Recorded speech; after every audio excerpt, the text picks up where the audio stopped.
guys, what's up?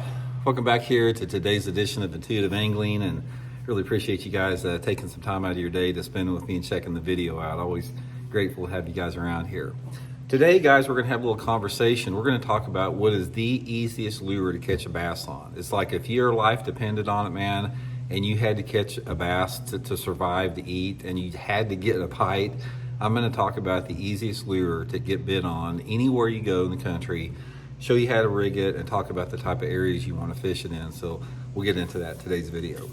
Also, guys, before we get started, I just want to share, you guys probably heard me talking about this before, but if you guys are looking, if you're looking to purchase a fishing reel or a bait cast reel and upgrade, guys, check out this Abu Garcia Zata tact. I'm not sponsored by them. I got this at Tackle Warehouse just like you guys can.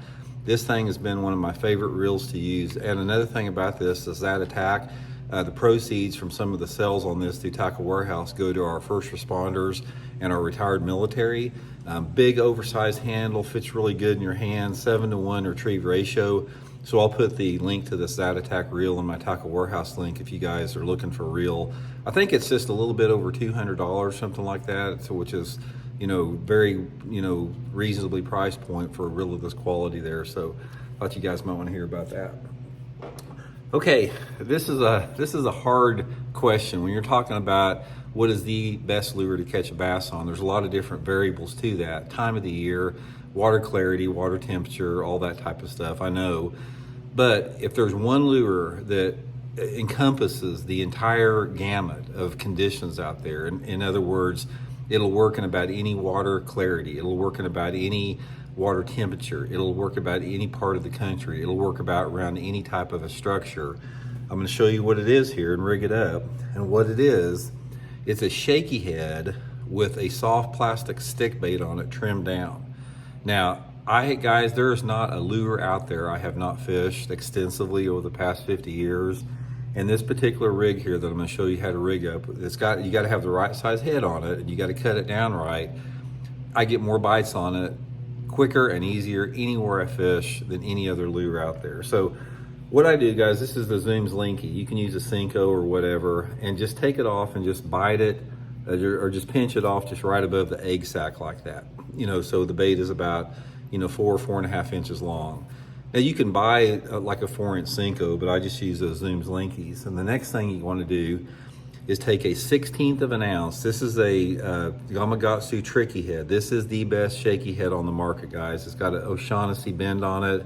It's got a tungsten head on it. It's got the straight eye, super great 10 keeper on it, perfect shank length on it. But you want the 1/16 ounce, not the 1/8 ounce, 1/16 ounce. I'll link this also in my Tackle Warehouse link if you guys like to pick up a couple packages.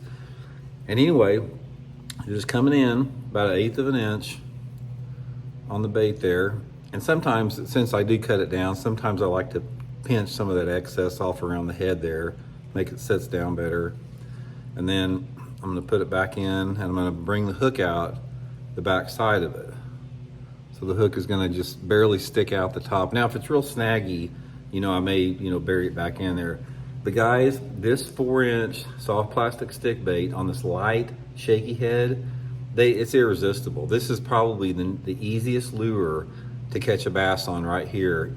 I don't care if you're in Florida, or if you're in the Ozarks, or anywhere that you go, California, this is gonna get you bit. Plus, the thing about it is by going to different colors, you can make it work.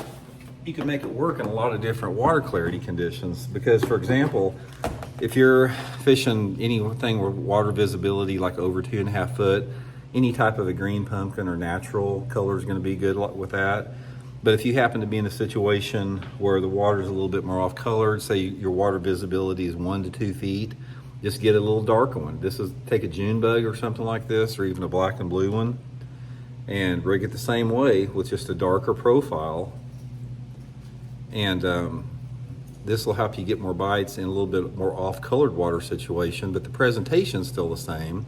You still got the same shaky head presentation, but it's just a little bit darker color that silhouettes and stands out a little bit in that little bit more stained water.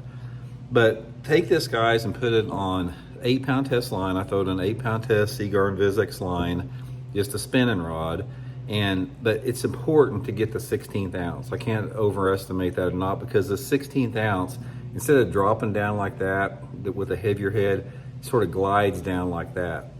When you lift it up, it sort of has a slow fall. Super, super appealing to the fish. Okay, now let's talk a little bit about where you want to fish it at as far as the easiest place to get bit on it.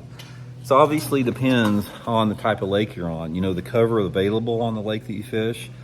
So let's talk a little bit about the different, you know, lakes across the country.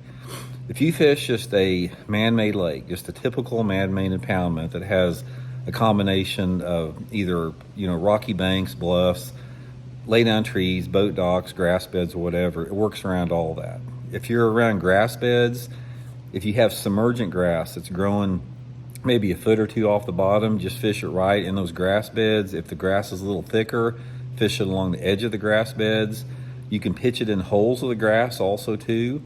Docks are a great place, especially the piling docks. If you got piling docks, skipping that little thing, 16th ounce a head, guys, that skips really good, you know, up shallow there. Skipping it under floating docks also around the walkways, good way to catch them. Swimming it around bridge piers, a good way to catch a bunch of fish. Fishing it on points, obviously. Fishing it on, you know, bluffy banks, rocky banks is going to be real good. And even though you have a 16th of an ounce head, that fatter diameter worm throws really good. So it throws good if it's windy, and I'll fish points in 15 or 20 foot of water with it. I mean, I catch a lot of fish, you know, fishing deeper with that 16th of an ounce head. So basically just fish it anywhere where you think there's a bass. But in terms of a lure that is just the easiest lure to get a bite on, day in and day out, it's going to be that thing I showed you. A lot of lures, guys, what they do is they're very situational in terms that they work under certain, you know, light intensities, certain water clarity, certain water temperatures, certain water depths. Especially those lures that cause reaction strikes, like moving baits, are very inconsistent, and they have windows of where they're good at. Some lures are good on sunny days, some are good on cloudy days, but this light shaky head on that soft plastic stick bait, guys, it'll catch them in sun, partly cloudy, clouds, rain, at night, during the daytime. It is the #1 bait to catch a fish on. So anyway, hope that helps you guys catch a few, and we'll check in later. See you.